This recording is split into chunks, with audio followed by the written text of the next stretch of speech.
Hey guys, Storm Dakota here. Unfortunately, we are done with the Ef-5 Drought. The last Ef-5 we ever had was 2013. Well, now that has switched. The last Ef-5 was June 20th, 2025. Just 3 months ago, as we're recording this, I believe. Actually, no, 4 months ago, as we're recording this. Our Ef-5 Drought is over. I'll go ahead and say some things right here that I've pulled up here on my phone. So the National Weather Service in Grand Forks conducted additional surveys and worked extensively with wind damage experts to further investigate the June 20th, 2025 Enderlin, North Dakota tornado.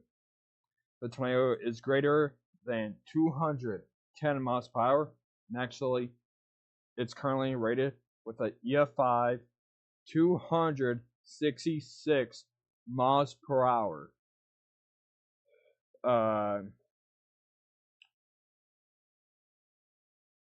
Let's see. And it occurred during the time of the train derailment south of Enderlin, North Dakota. The analysts involved forensic damage wind speed estimates for tripping several fully loaded grain hoppers, cars, and wafting of tanker cars. Now those weigh over 400 pounds. Included one empty tanker car that was tossed about 475.5 feet or 145 meters. The maximum wind speeds also correlates to the maximum strength on the WSR-88D storm relative velocity from KMVX. And then this, let's see. I think that's it right there. Let me just find more stuff. I'll go ahead and show you guys some the Damage Assessment Toolkit. You guys will see this for yourself. So let's go over there right now. So let me shrink this. 3, 2, 1. Oh, it's nothing but dark. Give me a second. Unfortunately, things are currently not gonna explain. Let me just go ahead and refresh this real quick. Let me just force SPR this. 3, ready guys? 3, 2, 1. There we go. There's a Ef-5 right there. That is definitely devastating. We can actually go ahead and zoom in to where they found the damage at. Give it a second. I don't know why I just did that. Uh-oh. Did we break it? Nope.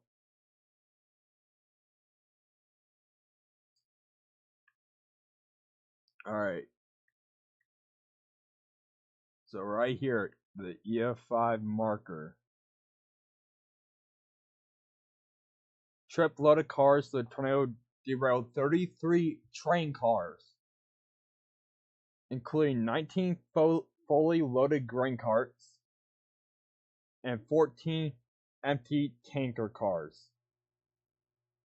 Mainly tipped from the track included in the derailed cars were one filled grain cart, 286,000 pounds, and 4 empty tanker cars, 72,000 pounds, that were pulled into a field away from the track.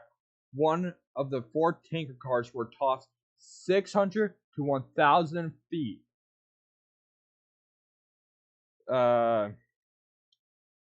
Or 183 meters from the track in an estimated 475 feet. 475 feet and 145 meters from the distance of the previous tanker car it was attached to before being pulled off the track. Wheel set detached near the point from which the cars were derailed from the track. it was in this train derailment location the Ef-5 damage intensity was noted with the greater than 210 miles per hour. Winds listed officially for this tornado. Extensive collaboration with wind damage experts provided for forensic analysts for the train damage that occurred with this tornado. These analysts estimate potential wind speeds are approximately 230 miles per hour and are needed to completely overturn fully loaded grain hoppers. Collaboration with Northern Tornadoes Project at Western University Canadian Severe Storms Laboratory. And then estimated at potential wind speeds of 119 meters per second, or right there, 266 miles per hour to loft the empty tanker car of the 475 foot, or to loft the empty tanker car 475 feet from the track. Using similar calculating, perform and estimating wind speeds and tornadoes using the bridge trajectories of large compact objects. That right there. The study published in the Monthly Weather Review found that large compact objects lofted greater than 50 meters indicated Ef-5 intensity winds greater than 200 miles per hour. The Enderlin train cars were nearly 2 times farther than the Ef-5 threshold distance, and 4 times heavier than the heavy object. Now let's go ahead, get into this image right here. There's the image. You can see the tanker car right here. Right here. And if we actually go over, there's actually more pictures. Let's go up to this one. Still has the same wording right here. Bam, right there. There you go. See that tanker car all the way out there? Yeah, that's it. That's what they're talking about. But they're also talking about this too. And you can see that insane ground scouring right here. And actually, it kind of almost looks like maybe the track almost got lifted out of the ground. And you can see some power lines are still standing. I believe those actually are repaired now, so. But yeah, this tornado was nothing to be dealt with. When it first touched down, it was EF1, and then it started to actually expand. Ray Timmer and them actually did end up intercepting this about, I believe, right here on this road. And this thing just starting to get bigger, and pretty much, oh god. I don't have my mouse plugged in, so this is hard. As it crossed near Enderlin, and then look at that curve as it conclude. It was like it's coming for Enderlin. But that's the way a tornado concludes. And we also had an EF2 over here that developed from this storm as well after this tornado lifted. But yeah, definitely I never thought to see an EF5 ever. I was literally gonna make a video on how we'll never see an EF5 ever again. Well, that video is now scrapped as of now. Definitely something you don't want to see at all, but maybe this is an upgrade with our assessment. Maybe we'll start to see more EF5s as we go on. Maybe next year we'll maybe see about 3 EF5s, maybe. That just depends. Who knows? The tornado in Missouri that happened at currently 195 miles per hour. Maybe that'll get upgraded to EF5 as well. The Greenfield tornado, maybe that'll get upgraded to EF5. Who knows? But anyways, guys, my honest reaction to EF5 is, holy cow. I know this tornado killed 3 people that were confirmed.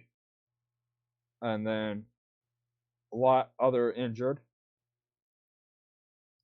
What I heard, it was devastating. We were there covering the outbreak.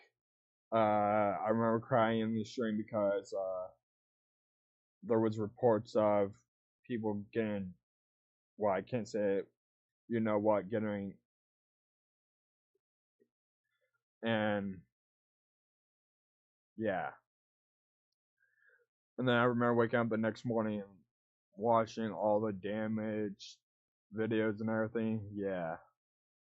But anyways, guys, this is the end of the Ef-5 drought. We're probably going to see more Ef-5s as we go into the 2026 tornado season. I will try to get a winter forecast video out. I don't know if I'm going to be able to do it or not, because I've been having a lot of stuff getting to my schedule. So, but anyways, guys, thank you all for watching, and no more Ef-5 drought. Goodbye.